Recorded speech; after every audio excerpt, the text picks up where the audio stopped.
This week on MLB The Show 20, we got a whole bunch of new players in the Team Affinity programs. We have a Stage 2 of all Future Stars players for all 32 teams. So we're going to talk about 10 of them today, why I like them, and why I think you have to have them on your squad as soon as possible. Get right into it.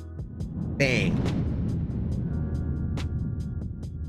YouTube, what's going on? So we're back today with another video. Today we're going to be talking about the new Team Affinity players they added this week in MLB The Show 20. But before we get into that, I'm going to remind you to like this video if you enjoy it, if you learn something new. Also, make sure to subscribe to the channel for more content like this. We're going to be doing this all year like we have been. No Money Spent series, tip videos like this, and just general more gameplay coming soon. So make sure to subscribe to the channel if you are not already. Also, make sure to check out the Twitch channel down there. We play our ranked seasons and stuff like that on there. Make sure to check us out on there. We stream mostly 3 to 4 days a week. And yeah, we have a good time. We do a lot of weird crap, but it's all a good time. Make sure to check out the channel. So today we're going to be talking about these new Team Affinity players. And before we talk about the players, you might not know how to get these guys. So if you go to your Team Affinity programs here, you'll see that there are 30 teams. And I go into my Orioles team here. I don't even have Stage 1 done. So Stage 1, you have collections you could do, moments you could complete. You could do it in March to October, and also a bunch of these missions, including exchanging showdown vouchers. You talked about this before. You do those divisional showdowns, you can exchange those here and get progress. That's the best way to do the Stage 1 here. But now there's a whole nother stage of content. You go to my Yankees here, I completed Stage 2, which you can do by doing March to October, their moment, and also these missions here, including the AL or NL showdowns. Instead of just the division ones, the Stage 2 showdown, which you can exchange right here only, is all the AL and all the NL. So if you want to get these players, I would suggest doing the AL and NL showdowns and exchanging those in Stage 2. If you have not completed Stage 1, do Stage 1 with the divisional showdowns, then Stage 2, do these showdowns. Still the best way to get these players. You could exchange players, you could do all this stuff. But yeah, we're going to talk about all of these Future Stars, guys, which ones I like, and which one I think you need on your squad as soon as possible. But yeah, so before we get into the players list here, first of all, I'm going to acknowledge I haven't played with all these players. I've not used them all. I'm going based off of what I think people want the most, what players have people used so far, and also what I think look the best based on their attributes. I haven't seen all their swings, I haven't seen all of their motions yet, so I'm not entirely sure how all these players play. I think these 10 right here are ones I'd strongly recommend. You definitely want these guys in your squad, at least the top 6 or so. But yeah, let's talk about number 10 here first. So at number 10, I have Jorge Mateo, shortstop for the Oakland A's. If you look at this card, you see the hitting attributes aren't that great. He's good against lefties. Look at the fielding, it isn't super impressive either. Doesn't play many positions, short, second, and center. But I think the base running is what makes this guy alone a top 10 player to get. Look at that base running, 99, 98, 99. I think the only player who's maybe been close to that these last couple years is Ricky, and that's about it. Ricky Henderson may have been the only player that had attributes like this. This is definitely worth going for. I know we also have Tim LeCastro, live series players, got great base running, but you've got to get Jorge Mateo here. 99 speed, 98 stealing. That's a great guy to have on your bench. Even if you want to start him at short, he'll be a pest on the base paths. That's fun for some people to play. Some people like the bunting meta in this game. I don't. But some people love the bunt. Some people like the base running. This guy is probably a good one to go for then because of that. Number 10, Jorge Mateo on the A's. So number 9, I have Brandon Marsh, center fielder for the Angels. This is definitely another good one to go for, especially if you have Ohtani done, which a lot of people probably do. Really good balanced card, 94-90 contact, 84-78 power, 69 vision, nice. Of the road, everything, good everywhere. I don't think this guy really has a weakness, except for the fact that he can't bunt, but who the hell cares? Play him anywhere in the outfield, lefty bat. Probably have the Angels done. This is an easy one to go for, I would say, since you probably don't need to complete Stage 1 if you have Ohtani. I think this is a good one to go for. Not too impressive, though. They're definitely better outfielders here, but I think this is a great all-around one to go for. Number 9, Brandon Marsh on the Angels. Number 8, we have our first pitcher, Nicola Dole on the Reds. Really good attributes here. 97 stamina, 97 hits per 9, 100 Ks per 9. And you look at that pitch repertoire, it's not the best in the world, but he's got a sinker and a four-seamer. I'm pretty sure that sinker has some nasty break on it. But what I think this guy has is a little bit of a quirky release. I don't know what it is. It's kind of like Blake Snell, where I feel the release is just kind of weird. I faced this guy in Showdown, and sometimes he just had me lights out. I couldn't do a damn thing. And he is a 95 overall, so he's basically the highest overall pitcher you can get out of this. So I think I'm just going to go on a hunch and say this guy's got to be a solid pitcher. Especially with the lack of lefty pitchers in this game so far, I think this guy's a must-have for your back end of the rotation. Even in the middle rotation, give this guy a try. Number 8, Nicola Dole on the Reds. Number 7, I have Jazz Chisholm on the Marlins. He's a shortstop who can play second base. There's one attribute that you really got to look out for this card. It's that power. 92 and 83. At shortstop, I think the only shortstop that has any power like this is Gleyber Torres. But Gleyber Torres does not have the fielding he has and the speed. He's a lefty bat as well. Put him at short or second. Yeah, he's not as good in contact versus lefties, but that 83 power versus lefties is still definitely good. Great guy to have, especially a defender at short. You kind of need that, I feel. A lot of people have gotten him. I haven't used him yet, but I think this is a great one to go for. This might be more tedious since a lot of people don't have the Marlins. That Brian Anderson's poop. But this guy right here definitely seems solid. Jazz Chisholm, shortstop for the Marlins. So number 6, we have another middle infielder from Florida, Vidal Brujan on the Rays. This guy is one I think a lot of people have slept on so far. If you're really trying to make a World Series push and you struggle with that PCI, this guy has something you need, 97 vision. There are not many players in this game, I think, that have that high of vision. And he's a switch hitter. And he's got 95 speed, 95 stealing, and 89 fielding. And he averages above 90 contact for both sides. That's insane. This card you can play in center field as well. That's where I have him right now. This card is going to be a real fun one.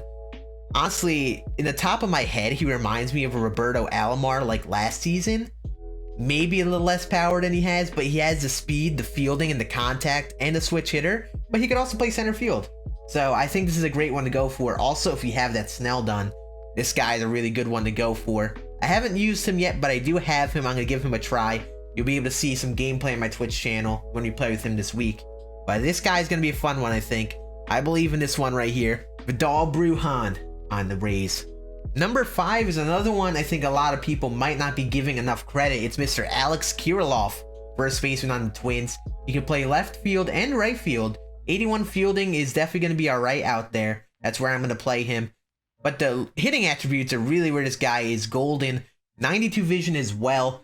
101 and 93 contact. 88 and 75 power. So a little bit of everything. He reminds me of a Juan Soto, but with a little less power. And he, in the corner outfielder, he'll still have better fielding than Soto in the secondary. Just doesn't have great speed. But I mean, this card seems like a great one to go for. Again, the vision. I talked about before. I don't think there are that many players that have above 90 vision at this point in the game. If you struggle with PCI placement, getting underneath balls a lot, I think a guy like Kirilloff here is a great guy to go for. He'll make up for that.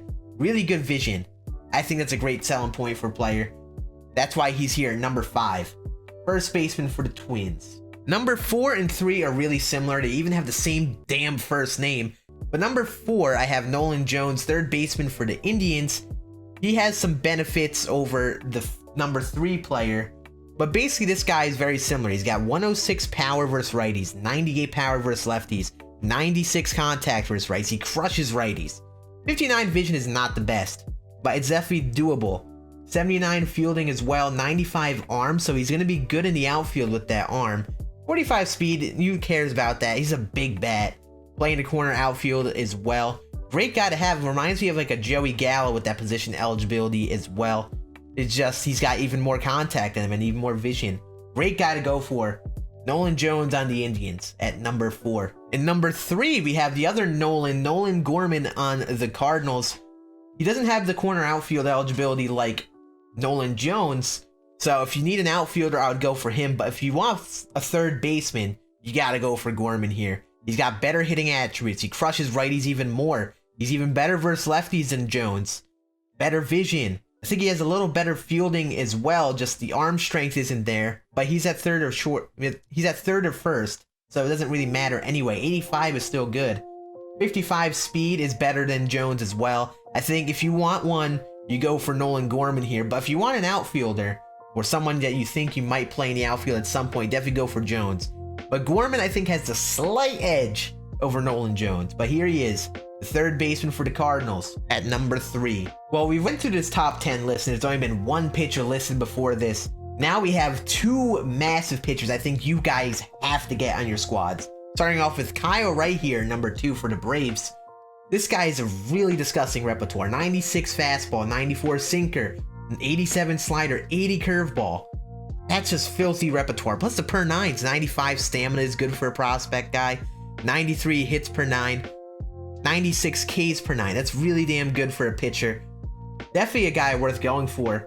He's got a really great repertoire, 94 overall. Not many pitchers in this game, I don't think, are that usable in this game and free to earn. This guy right here is 100% worth going for. Haven't used him yet though. I have faced him though. He's not as great as a Corey Kluber. I've heard some people compare him to a Corey Kluber, but that's mostly in his pitch repertoire. But in general, he does play well. I think this is a great one to go for. But there's one more pitcher ahead of him, which we'll talk about in a second here. But this guy right here has got to be number 2 for you. Kyle Wright, worth going for. Pitcher for the Atlanta Braves. And at number 1, we have Brusdar Graterol. I'm probably pronouncing it wrong. I've heard Graterol. I have no idea how to pronounce it. But he's a pitcher for the Dodgers. And you look at the per 9s and they're maybe a little better at some spots in that Kyle Wright. But there's one thing that makes this guy that much better. It's that 95 sinker and 99 four-seamer in the top right corner. He has outlier on that sinker, meaning it goes up to 97 to 100. I used him in one game so far. In his 7th inning, when he was 70 to 90 pitches in the game, he was still throwing a 97 mile per hour sinker. That's just insane. He's not the best sinker in the game, doesn't have the most break, but you mix it in with that four-seamer and mix in the changeup as well. This guy is disgusting, and a lot of people have talked about him being their go-to player to go for. It's mostly because of that pitch selection there. And I've seen even the common Graterol go to work. So this guy is a must-have, I think. Not many great pitchers in the game, but you look at that fastball and sinker. Making a World Series push, Hall of Fame, he will blow by a lot of hitters. On Legend as well, this guy's going to be tough to catch up to. 100% worth going for, the starting pitcher for the Dodgers. This is a must-have. And yeah, if that's it for the list, there are a bunch of players I haven't even talked about here. A bunch of great hitters, a bunch of great pitchers. I think what this all boils down to is just give these players a try. Some of them might have glitchy swings. Some might play better just because you play well with them. Don't be afraid to give these guys a try. If you're a supporter of a team, go for them. I have Clark Schmidt for the Yankees. I don't think he's going to be the best player in the world, but I'm going to use him. He seems like a serviceable pitcher. If you're a Jays fan, even though this guy looks like absolute poop, Kevin Smith, go for him. Just in general, just have fun with the cards. If you're no money spent, especially, just fill out your lineup with the positions you think you need. For real, use whoever you want. I don't think there's a right or wrong answer in this. A lot of these players are really good. Just give them a go. Test out the players and see how you are with them. But I do appreciate you all watching this video. We'll be trying out all these guys throughout the next few weeks. I'll be getting more of them. Make sure to check out the channel again later this week. We'll do some gameplay in some ranked seasons or BR later this week, so make sure to check that out. Have a great day. I will see you guys on the channel later today or later this week. And yeah, deuces.